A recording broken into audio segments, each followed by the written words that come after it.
first Bengali casualty of British Pakistani intrigue, violation of merit, how seniority was tempered and incompetent officers promoted based on their Western lackey qualities between 1947 and 1951.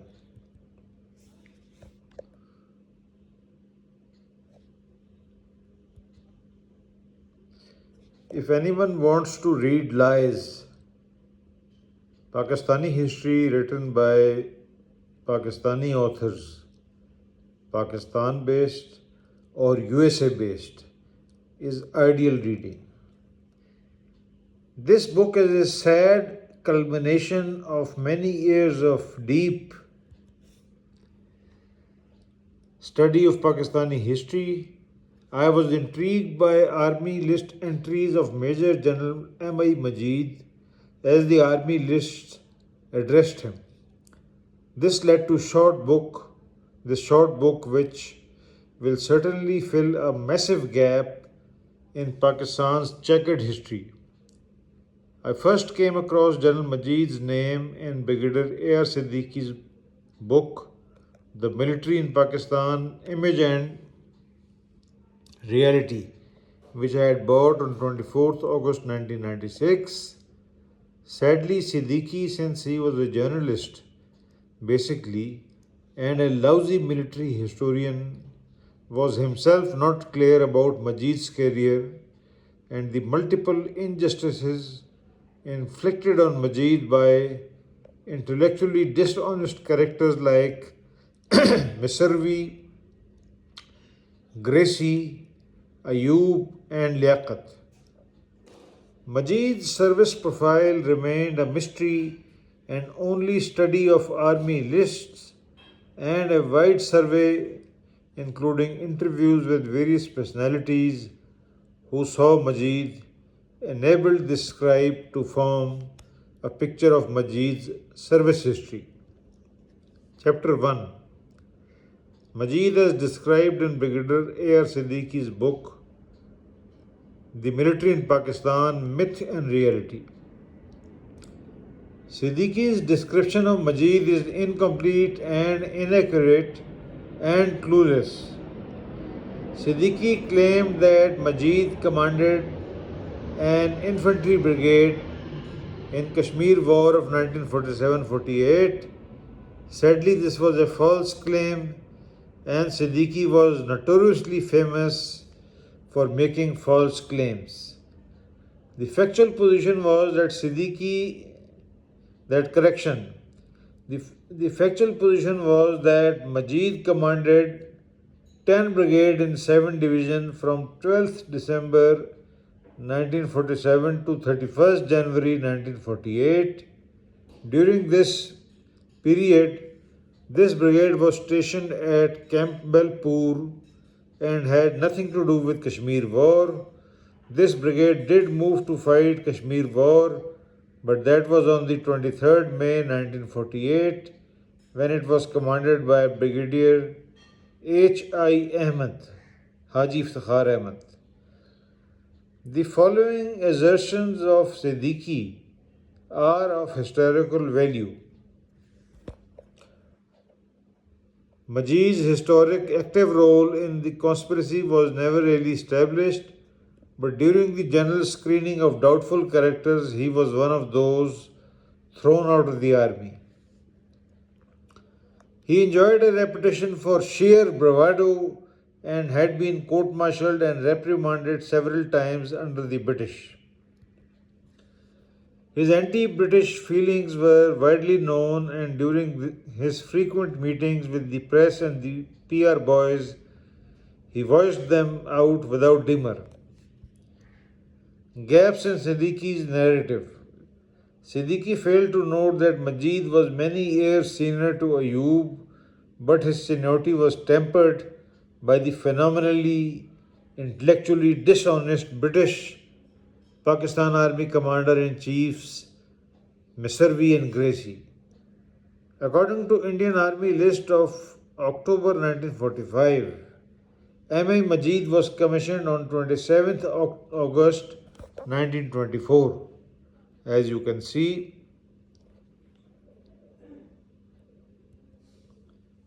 while Ayub was commissioned on 2nd April 1928, thus almost 4 years junior to Majid. Further, Majid was promoted major on 1st December 1941, as the army list proves, while Ayub was still a captain in April 1945. This means that between 14th August 1947 and 8th January 1948, when Ayub was promoted Major General, superseding Majid, an intellectually dishonest man who can be no one else but General Messervi, someone tampered with Majid's seniority. This most important fact was totally missed by Brigadier Siddiqui and all other so-called self-styled experts of Pakistani military history like Shuja Nawaz, Shaukat Raza, Askari Rizvi and Aisha Jalal. In subsequent parts of this book, we will analyze how Majid was callously stabbed in the back by the two Britishers in whose hands Pakistan's incompetent political leaders had entrusted all powers to promote or supersede.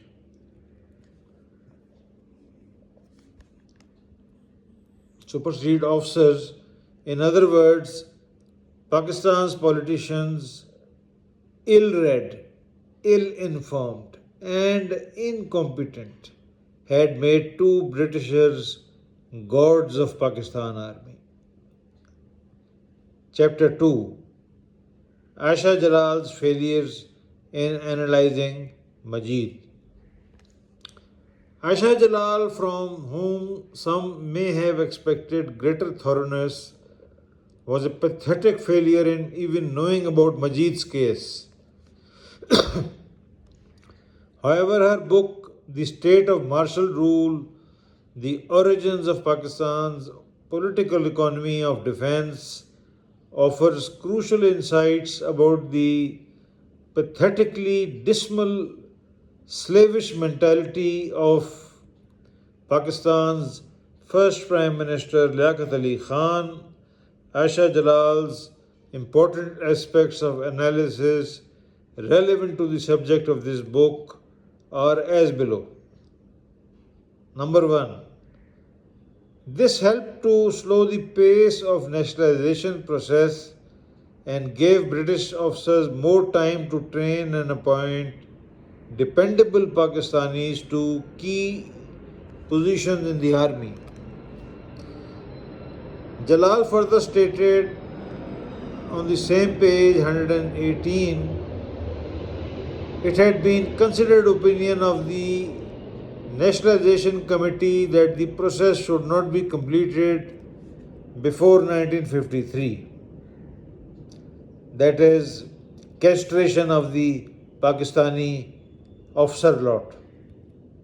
Jalal further stated on page 118, but Liaquat had told General Gracie, Pakistan's second British Commander-in-Chief, that he might be forced by outside pressure to speed up the progress of nationalization so that it was completed by 1950. With the question of nationalization now a settled matter, the British began considering how best to delegate responsibility within the army. A series of promotions and transfers ensured the emergence of a reasonably satisfactory constellation of officers at General Headquarters in Rawalpindi. Those suspected of anti-British sentiments were kept at arm's length if not removed from higher positions. Unquote from Aisha Jalal's book.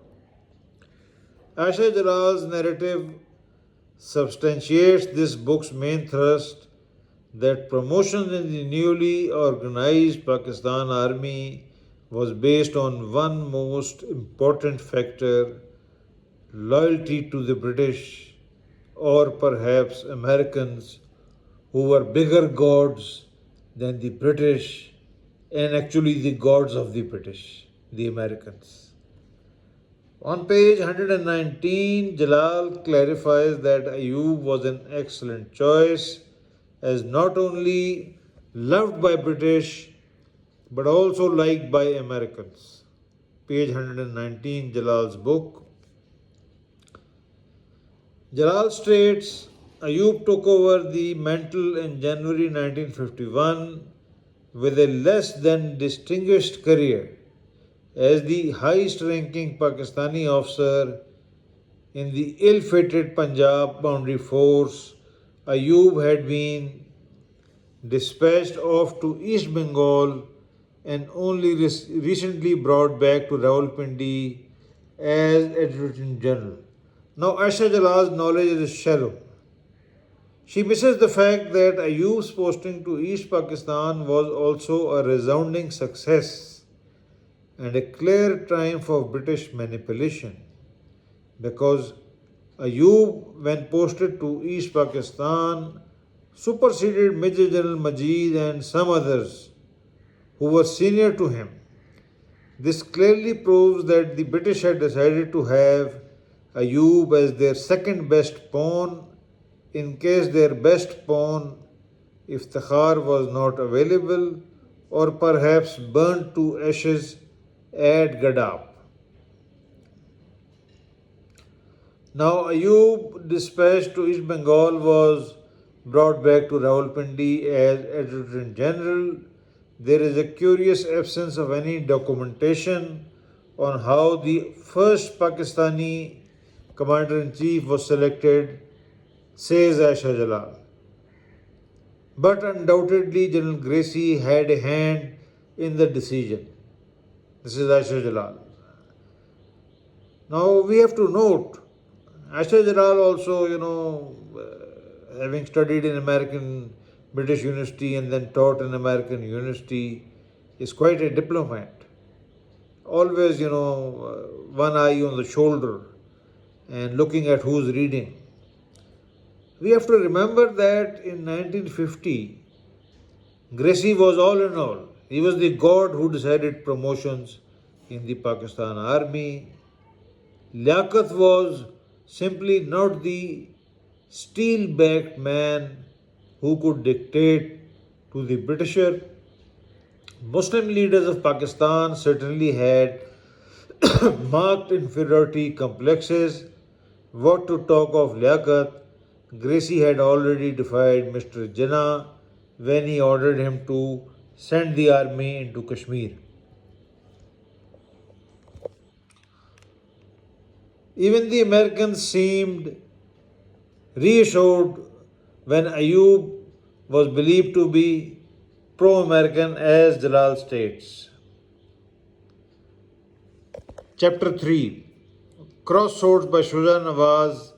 Despite complete access to all Pakistan Army records, Shuja Nawaz was clueless about Majid. In any case, nothing in terms of intellectual honesty should be expected from Shuja Nawaz, as he is a US citizen and his loyalty is only to the US narrative. Crossroads, Pakistan, its army and wars within by Shuja Nawaz, published in 2008, was a pathetically shoddy attempt to write a history of the Pakistan army. Shuja Nawaz is also a major party in whitewashing and eliminating Majid's very existence from the history of Pakistan army. On page 79 of this pathetically written book, Shuja makes an attempt to mislead and confuse the vast majority of readers unfamiliar with Pakistani and British intrigues. Shuja thus stated on page 79 as below.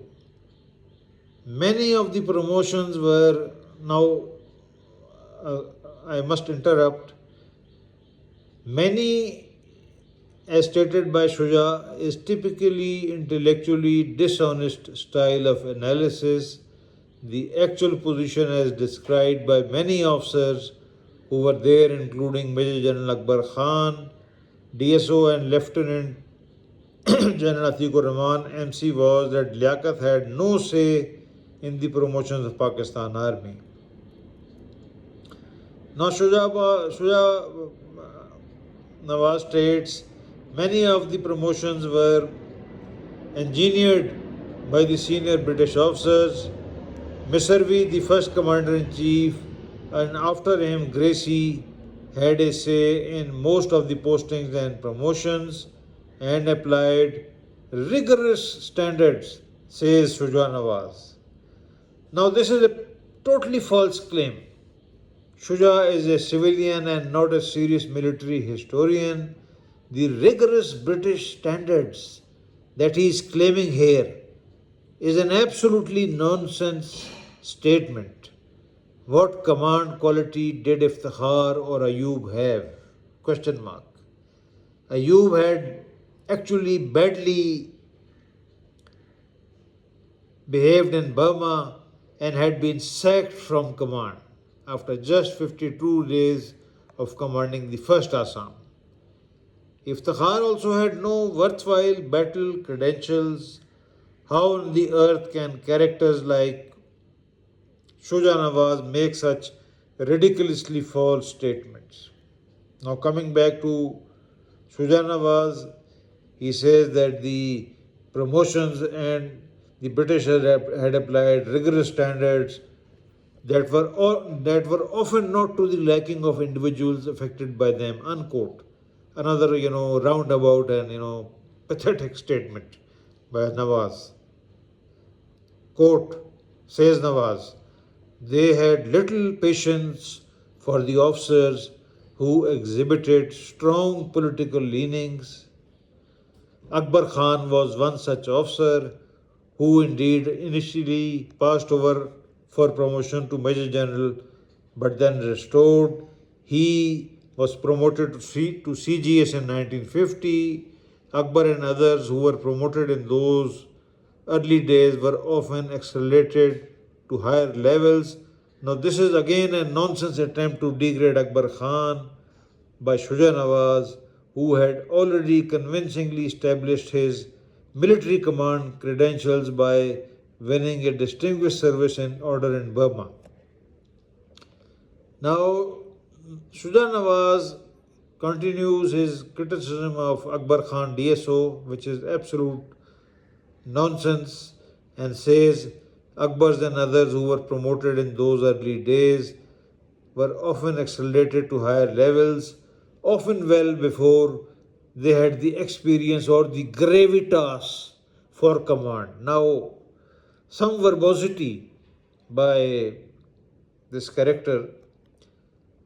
Now, Shuja Nawaz states Ayub Khan himself was also superseded. Now, again a disputable claim because Ayub was actually rewarded by command of 14th Division in East Pakistan and independent command and was very much promoted Major General. But Shuja Nawaz has to make such roundabout statements. Ayub Khan himself was also superseded and sent as brigadier to East Pakistan, where he took over command of the provincial troops with the local rank of Major General. Now we have to see these things. How Shuja Nawaz can make, such nonsense statements. As we have said, it is a disputable claim. How on earth can Shuja Nawaz make such nonsense claims? The official history of Pakistan Army, Shaukat Raza, opposite cited, page 186, states that Ayub Khan was promoted in Major General on 8th January 1948. So this local Major General is nonsense, as claims by Shuja Nawaz. The hard fact is that Ayub Khan was promoted Major General on 8th January 1948. This was a great favor done to Ayub by the British as generals 4 years senior to Ayub like Majid were promoted Major General only in November 1950 after relinquishing command of 51 Brigade on 17 November 1950. So, how on earth were Britishers against Ayub as he falsely claimed? Now, as events prove, because he was the second best lackey chief designate after Iftikhar. Iftikhar was promoted Major General just 7 days before Ayub on 1st January 1948. According to Sher Ali Khan, Ayub approached him to speak with his friend Misrvi, who assured Sher Ali that he would decide all such cases entirely on merit. What was the merit of selecting Ayub by Gracie, already removed from command in Burma and accused of tactical timidity? Or what was the merit in nominating Iftikhar as chief designate, although Iftikhar had no worthwhile record as far as the war was concerned? He was liked by the British because he was too westernized and actually identified himself as a Britisher. Further, the British loved Punjabis from rain irrigated areas north of Jhelum, as no race in India could match Punjabi Muslim in loyalty to the British. Even Pakistan's first Governor General Mr. Jinnah called Punjab a hopeless place, as quoted by Azim Hussain in his book. Now, continuing with Shuja Nawaz, he then said that the correct selection and promotion at this time would mean the correct man for the top job when the British had all gone, recalls Sher Ali. Ayub felt that Misrvi and his deputy Gracie did not like him, says this Sher Ali. In some, Shuja Nawaz's book whitewashes Majid because Shuja, being a rabid Punjabi, had no intellectual regard or truthfulness when confronted with personalities like Majid, who were Bengalis. Ethnicity, a harsh fact. Chapter 4: Who were the good sons? Who were the suitable choices?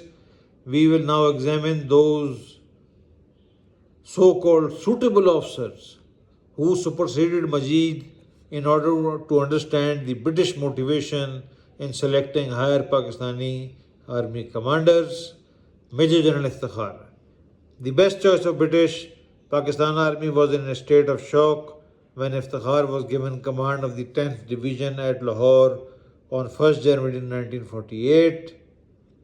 Commissioned on 9th August 1929 and some 5 years junior to Majid, Iftikhar had no worthwhile record, stood nowhere in seniority, but was the hot favorite of the Britishers. One very strong reason for this was his family's loyalist background. This was one man who was regarded as the best bet of the Britishers because of his loyalist background and highly anglicized lifestyle. Commissioned on 9th August 1929. Iftikhar was also guilty of committing Pakistan Army's first breach of intelligence when he reported intelligence related to the tribal invasion of Kashmir to his British seniors in Pakistan Army. One character tasked for the Kashmir tribal invasion, Khurshid Anwar, further committed a major security breach when, against orders given to him, he contacted Brigadier Iftikhar Khan Minhas, later chief designate, at that time commanding 103 Brigade, Old Nashera Brigade, and requested him for machine guns. As per Shaukat Hayat's memoirs, Iftikhar reported this matter to the Pakistan Army CNC, Gracie, who was the acting CNC at that time. So Iftikhar had reported the tribal invasion to British seniors, who duly passed the information to Indians. This was another feather in Iftikhar's cap, which endeared him to the Britishers like Misrvi and Gracie. Second choice, Major General Nazir Ahmad, commissioned as late as 1928. Nazir was the second best choice of the British. Now, Nazir was commissioned on 1st October 1928, again far junior to Majid. Thus, Majid was given the command of 9th Frontier Division on 2nd January 1948, just a day after Iftikhar's promotion to rank of Major General. Nazir was an MBE, which was a ceremonial award and not a truly operational award like Akbar Khan's DSO. He belonged to the British favoured Ahmadiyya community, which it was conjectured was midwifed by the British. But religion is not our interest. We are not interested in these petty matters. We are far above these narrow subcontinental matters. Our main interest is the military history. Now, Nazir was the hot British favourite, second to Iftikhar, till Ayub Khan was his jealous rival, sidelined him by falsely accusing him of being part of Rawalpindi conspiracy. Third best British choice, Major General Ayub Khan, promoted Major General just 7 days after Iftikhar on 8 January 1948.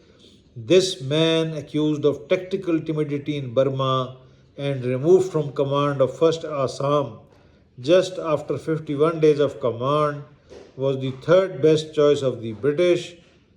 His lack of aggressiveness, his obsequious manners, and of course his loyalist past, father from a Rasaldar from Hodson's horse, made him the second best choice. Here we can see third best choice. The dispassionate reader must understand that if the British had been against this man, they would not have promoted him on 8 January 1948, just 7 days after their best son, Iftikhar. Major General Muhammad Yusuf, commissioned on 31st January 1929, smooth, suave, and agreeable, relatively docile, Yusuf was fourth best British choice and one of those good boys who superseded the hated by the British and West Pakistanis Bengali rebel Majid. Yusuf, commissioned on 31st January 1929, had also superseded Majid because they regarded all these officers as safe bets. Yusuf was given command of the newly raised 12th Division in November 1948. By contrast, Majid, who was almost 5 years senior to him, was given command of a division only 2 years after Yusuf, that is in November 1950. Yusuf was given command of a brigade in Kashmir War and had performed pathetically. Conclusion. Seeds of mediocrity and incompetence were firmly planted by Gracie and Misservy.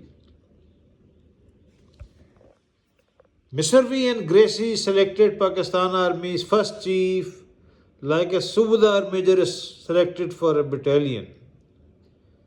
The outstanding qualities of Subadar major is to relay minute-to-minute reports of what is happening in a battalion, like Risaldar Major Hisamuddin of my unit's predecessor unit 23 Cavalry.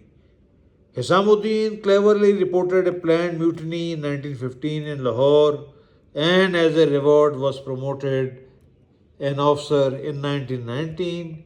In case of Pakistan Army also, the British criterion was that of a Subadar Major, a JCO who is good in reporting, knows apple polishing, and is loyal to the highest level. Majid's major disqualification was his Bengali origin. Bengalis were hated by the British because they had defied British rule. They were also hated by West Pakistanis because West Pakistanis' main rival in the political power game were Bengalis. Liaquat, the premier, may not have interfered in the army promotions, but there is reason to believe that Liaquat viewed Majid, a close relative of Liaqat's arch rival Sohrawardi, as a dangerous political threat. The British hated Majid right from his Sanders days because he was more upright than an Indian was supposed to be. Majid was punished from his cadet days at Sandhurst and passed out last in his course. However, he survived all the ordeals and rose to the rank of Major General despite all obstacles created in his way by the British and the West Pakistanis. Yet in the end, Ayub, being a petty man, falsely implicated Majid in the Rawalpindi conspiracy and retired him prematurely.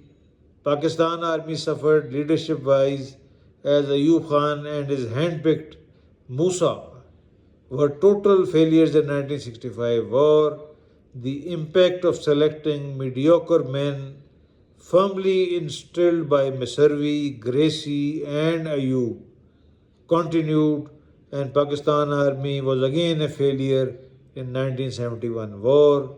The Gracie effect continues till to date.